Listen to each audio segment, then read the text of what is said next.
सुखी के गात हो गईनी ए राजा जी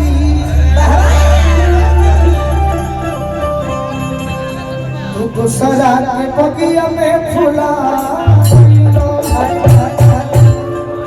कैसे थोड़ा सा ट्रेवल इसमें दादा एक सेकंड लागू है बहुत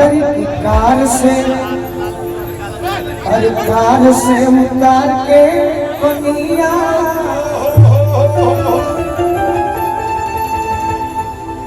कार से उतार के बनिया परदेस पिया परदेस पिया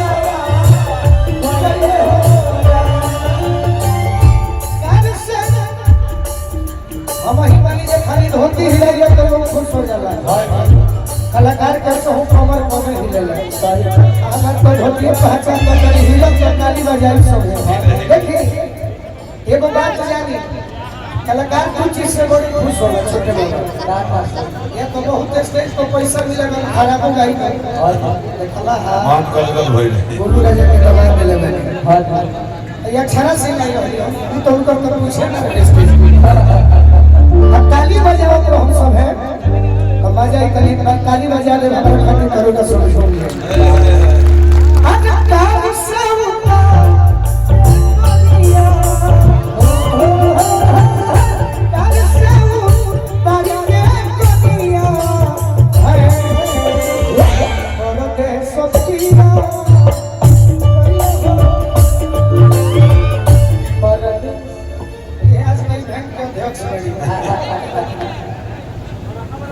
माहे पर भी नहीं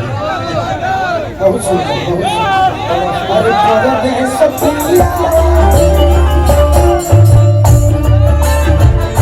परदेस पिया ये लाइन हम बोले अरे की होई जाला जिंदगी बेकार हो दिलवा टूटा में फंसा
सब दिलो हो मिलल ना माजा हो मिलल ना माजा मन बड़ा के दादा मोर बोलू राजा ए दादा मोर बोलू राजा आज जग के जदाई के जिया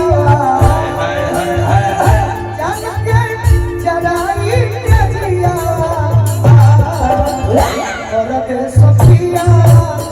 soy la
से पूछा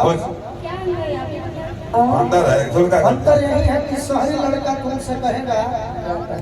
कि मेरा प्यार वो है कि अरे मर कर भी तुमको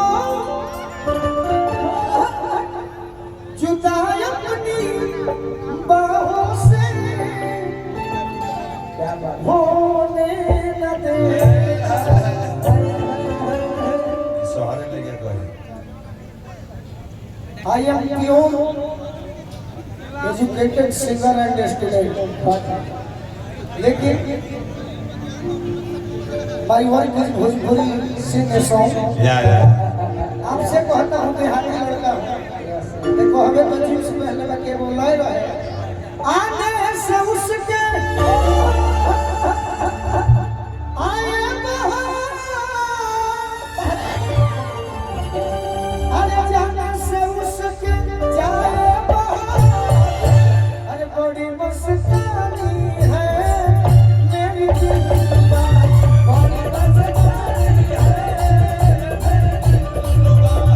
बड़ी मस्तानी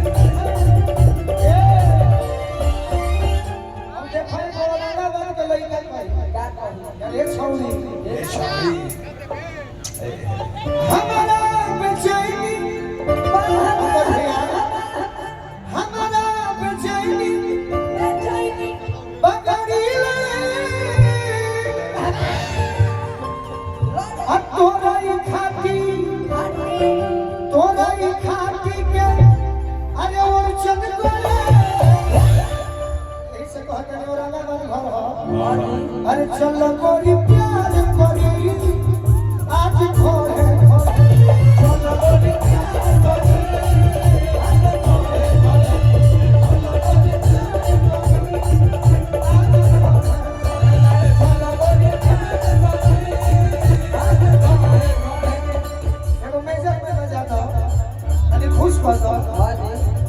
अरे जिंदगी में जो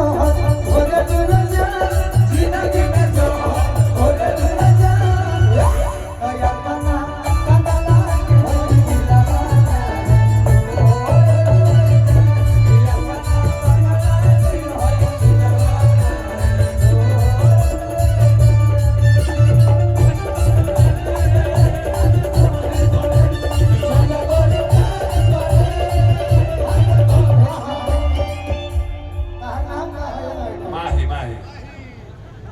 दिला बहुत सुंदर बहुत सुंदर इनका खाती भी ताली बजा दी पहला बार भेंट बसाए और आगे बार भेंट और आगे मत चलो तो भेंट थोड़ा कोई सुना तारा खाती मैं तुम पर भोजपुरी का लड़का कहीं न हो कि हम तारा पर मरी ले पढ़ने वाले कलाकार छात्र कहना कि मैं तुम पर बहुत मरता अजय अधावा पर हम बहुत का कही माही मैं तुम पर बहुत होता लेकिन तुम नहीं मुक्ति हो ये तो कहने की बोलूं जो मैं आप पर नहीं मुक्ति हूँ लेकिन जीती जी जो है ना उनके मैं बाल पर मुक्ति उनके कान पर मुक्ति हूँ और उनके मुंह पे भी मुक्ति मरती हूँ अरे कि चलो गोरी प्यार करी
जवानी तू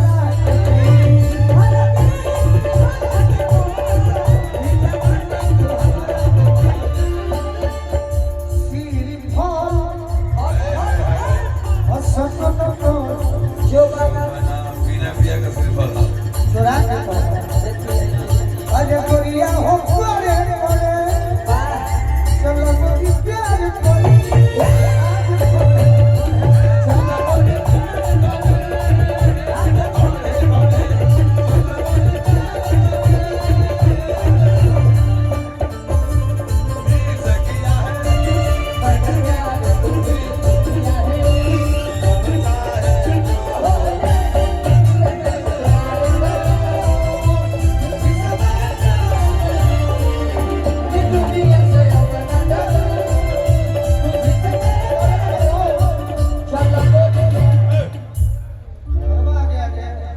सब खा के चलो फिर आज सस्पेंड हो गया